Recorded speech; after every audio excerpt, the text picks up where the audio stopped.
Good morning, everyone. Good morning, everybody. We're learning Mishna Gittin, Perek Hey, Chapter 5, Mishnah Hey, Mishnah 5. Okay. Hayid Rabbi Yechon ben Gudgada, Rabbi Yechon ben Gudgada testified.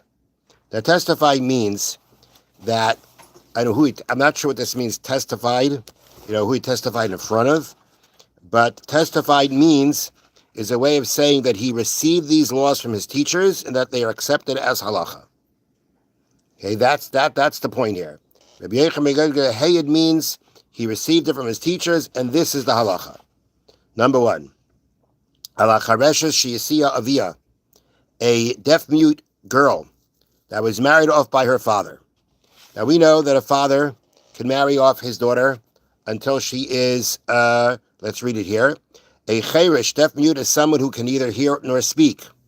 The Torah considers a deaf-mute to be not responsible for their actions. They're considered mentally incompetent. Therefore, a woman who is a deaf-mute cannot get married under, a woman who is deaf-mute cannot get married under biblical law, meaning on her own.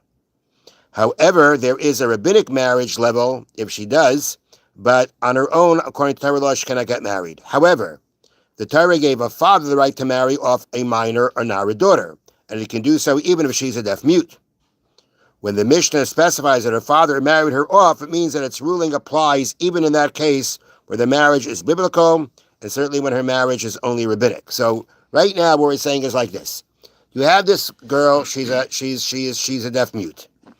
The father, the same way your father can marry off his daughter until the age of 12 and a half, he can marry her off. That means any daughter, whether she's considered competent, not competent. The kedushin is performed by him. He accepts the kedushin. He agrees to the kedushin. That's what makes her married, and that's going to work. And it works on a Torah level, and that's going to work on a Torah level even for this chareshes, for this deaf-mute. This deaf-mute, if she wanted to get married on her own without her father doing it, could only get married on a rabbinical level. But if her father marries her off, he could do it on a biblical level. And the Mishnah says that al hacharesha shesi avia, a deaf-mute that was married off by her father, she yaitza beget, that she goes out with a get. She goes out with a divorce. Now what that means is like this. That means, although as a chareshes, as a deaf-mute, she's not considered mentally competent, her acceptance of the get is valid, meaning she's accepting the get. Not the father, she is. Mm-hmm. Could the father accept the get? It really depends on her age. But if she accepts the get, meaning she accepts the get, we say it's valid. Why is that?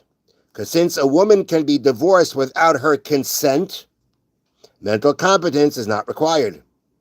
So the point is that since a woman, we don't need her consent. That's the Torah law. The Torah law about a get is that the woman does not have to consent to it. Nowadays, we do not give a woman a divorce unless she consents.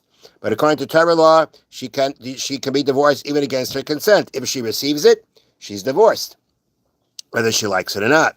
So in this case, the chareshes, although she is not considered mentally competent, but we don't need her consent anyway. So therefore, as long as she gets her get, that will divorce her.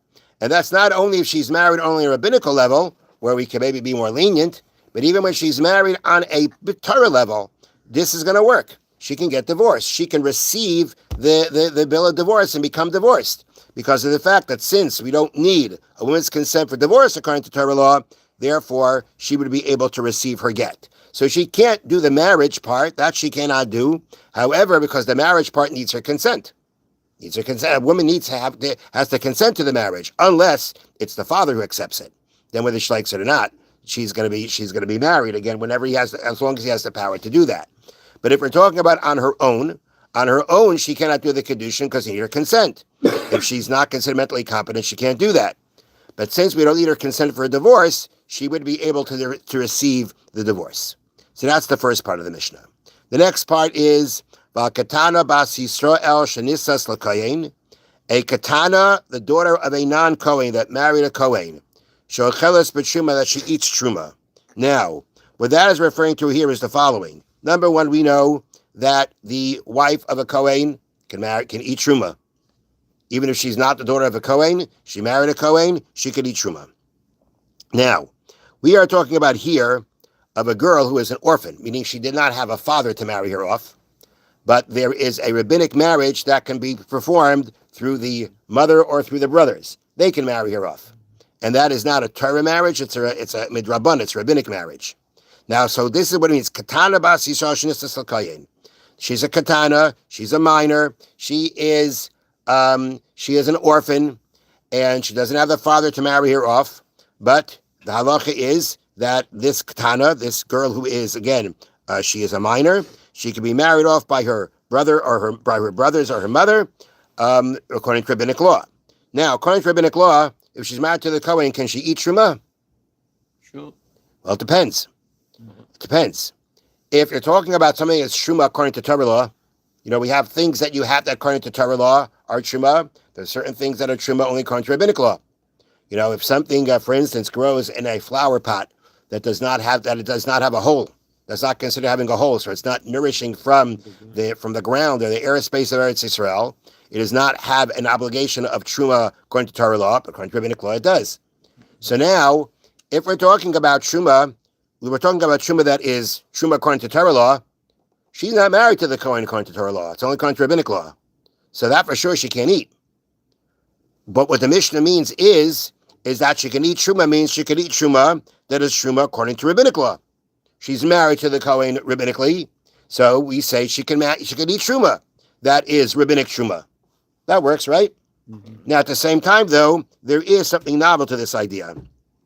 And that is that one might think that if we let her eat truma that's only truma according to rabbinic law, once she's eating truma, if things can get confused, then she may end up eating truma according to Torah law. So there would have been a place to say that she can't eat any truma, so as not to come to eat the truma that she may not eat. And therefore the Mishnah says, no, we don't do that.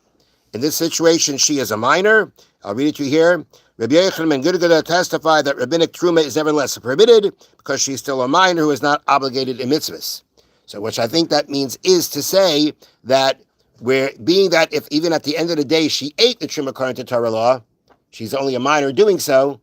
So therefore, we're not going to go as far to say that because of that concern, we don't even let her eat the truma that is rabbinic truma.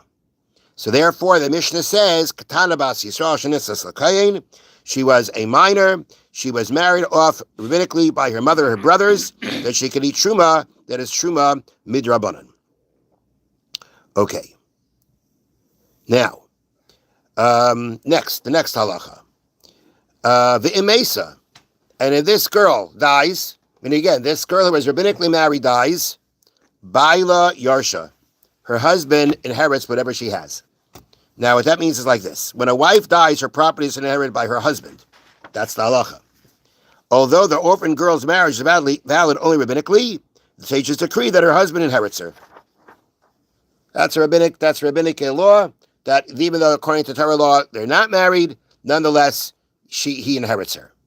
Now, this is not the same case as before where she married a Kohen. It has nothing to do with that. First, we had the halacha about the orphan that married the Kohen. We say she can eat truma.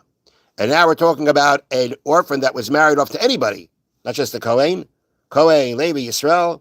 But the point is that although she's only rabbinically married, nonetheless, the Chachamim instituted that the husband inherits her.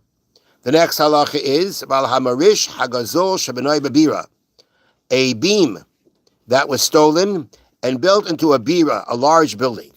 So basically, it's a beam, and it's, let's say it's one of these, beams that holds up the ceiling, whatever it is. So it's something that it's part of the building, but it's still there. Like you see the beam. It's the original beam. And when you steal something, if the original thing that you stole is intact, what's the halacha? You can't say, I'll just pay you. You got to give it back. You got to give back what you stole. Mm-hmm. So really what comes out here is somebody stole a beam, built it into his house. He wants to do tshuva now. He wants to repent. He wants to return. He wants to do tshuva, wants to repent for his stealing. So he say, okay, that beam that you stole, take it out, which means take down the whole house so that you should be able to return this beam. That could be very discouraging. That could make him change his mind. They could discourage him for ever wanting to fix up what he did at some level. So therefore, the Chacham instituted of Amrish Hagazel Shabanai Bebira, a stolen beam that was built into a large building, Shayitel Astamav, that the owner of the beam takes the value. We don't obligate him to have to return the actual beam. For the betterment of those who want to repent. If those who want to repent are going to have to take apart the beam, it's going to discourage them, and therefore they instituted, he keeps the beam, but of course he has to pay for it, and that's going to be enough. He doesn't do anything more. Next, a similar situation. A stolen sin offering, that was not known to the public. She mechaperes, that atones, for the betterment of the altar. Now, what does that mean? That means like this. A person went and he stole an animal. And he had a obligation to bring a sin offering before that. So what did he decide to do? He stole an animal and sanctified it to be his carbon chatas, to be a sin offering. Okay, that's what he did. And then he went ahead and it was brought, and he brought it to the Beis Hamikdash, and it was offered. Okay, now let me read you over here. Although the offering is invalid because it was stolen, you can't take somebody else's animal and sanctify it as a carbon. Okay, so therefore it was stolen. And the truth is, nobody knew about it. As it says, Shalei Noi Del Rabim. The public didn't know about it. Okay, now therefore, so what happened? Nobody knew about it. He brought it for a carbon. Okay, it was an invalid carbon, which means that the Kohanim ate a sacrifice that they weren't allowed to. You can't bring a regular animal, slaughter it in Beis Hamikdash, bring it as a carbon, and then eat it. And now to eat it, it's forbidden. So it comes out that they ate something that was forbidden. Now, when it happened, they didn't realize it. But if all of a sudden this guy comes back and he says, I have to bring this animal for a chatas, and they say to him, didn't you just bring it last week? And they said, that was stolen. That is going to make those Kohanim very upset. Yeah. And that's going to get those Kohanim very nervous about eating karbanis in the future. Yeah. Because maybe it's stolen. And maybe this whole thing is a sham. And we're eating something forbidden. Mm-hmm. And because of that, they're not going to want to participate. They're not going to do their job in the Beis Hamikdash of the karbanis. And therefore, the Chachamim instituted, as it says, a stolen sin offering that was not known, Shimechaperes, it atones. You don't got to bring another one. This is for the betterment of the altar, meaning so that the Kohanim should not get nervous and because of that not want to bring the sacrifices. Therefore, they said that if this is what he did, it atones, you don't got to bring another one.